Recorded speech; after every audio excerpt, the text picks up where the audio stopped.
Hey, salut à tous et bienvenue dans 30 jours pour apprendre After Effects. C'est James et aujourd'hui nous allons parler des paramètres prédéfinis. Donc en l'occurrence ce qu'on l'on appelle preset.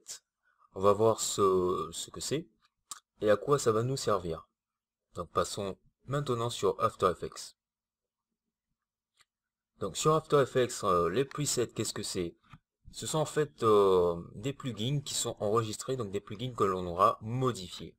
Tout simplement, des plugins modifiés que l'on aura enregistrés. Donc on aura déjà des paramètres prédéfinis, comme on a des paramètres prédéfinis pour la création de compositions, donc notamment avec les paramètres la taille, la résolution, etc. Et les presets, c'est pareil, donc ce sont des effets qui sont déjà pré-enregistrés. Donc pour voir ces presets, ils sont ici, notamment, donc si on peut les regarder dans la barre d'effets, et paramètres prédéfinis, donc paramètres preset, voilà. Ils se trouvent ici dans animation et dans animation prédéfinie, ici.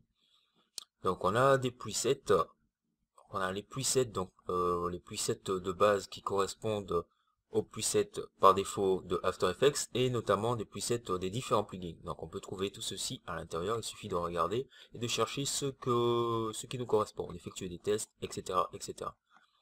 On a aussi la possibilité d'avoir nos propres presets. Donc Other Preset, ici. Donc cela, ce sont des presets que j'ai déjà réalisés.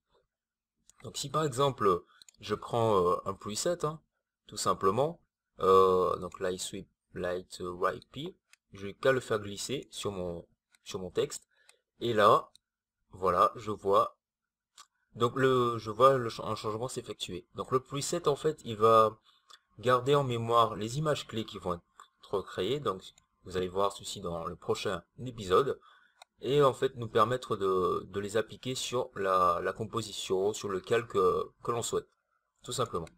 Donc je vais juste supprimer ce preset, prendre un autre, prendre un effet pour l'ajouter, donc notamment peut-être dans le texte, number,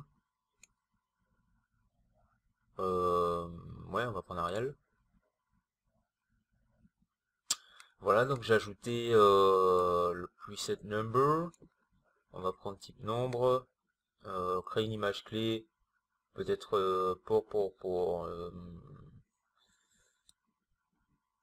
on va mettre ça à 0. La valeur de décalage, créer notre image clé ici, donc on va faire simple. Voilà, on fait simple, je change la couleur, éventuellement, on va prendre un bleu comme ceci, la taille, l'augmenter, la position, donc la mettre ici, voilà, un peu centré. Voilà, donc je viens d'ajouter un effet. Comment le transformer en preset? Tout simplement, il me suffit donc de sélectionner, donc si j'ajoute plusieurs effets, de sélectionner les effets et d'aller dans animation. Et là je clique sur enregistrer l'animation prédéfinie. Donc j'ai créé des images clés, les images clés étant apparentes ici, nous allons voir ceci après. Comment créer des images clés. Donc en fait pour créer des images clés il suffit de cliquer ici et là, donc on verra un peu plus par la suite. Et donc je vais dans animation, enregistrer l'animation prédéfinie, comme ceci, et là il y a une fenêtre qui va s'ouvrir et qui va me demander de saisir le nom de l'animation.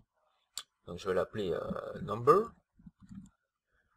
Voilà, et donc ça se trouve directement dans le dossier After Effects réservé aux presets d'utilisateur, aux paramètres prédéfinis de l'utilisateur. J'enregistre. Et après je me rends dans animation, Other Preset, et là je vois number qui est ici. Donc si je le supprime, comme ceci, et que je viens l'appliquer, voilà, j'ai mon number qui apparaît, comme ceci, tout simplement. Il n'y a rien de bien sorcier. Donc je vous invite à effectuer donc des petits tests sur le preset, les paramètres prédéfinis qui existent déjà par rapport à After Effects et éventuellement d'autres plugins que vous aurez installés. Voilà, cet épisode touche maintenant à sa fin. Dans le prochain épisode, nous allons parler des images clés et de l'animation. Donc l'image clé, ce que l'on appelle keyframe. Donc c'était James, merci d'avoir regardé et peace out.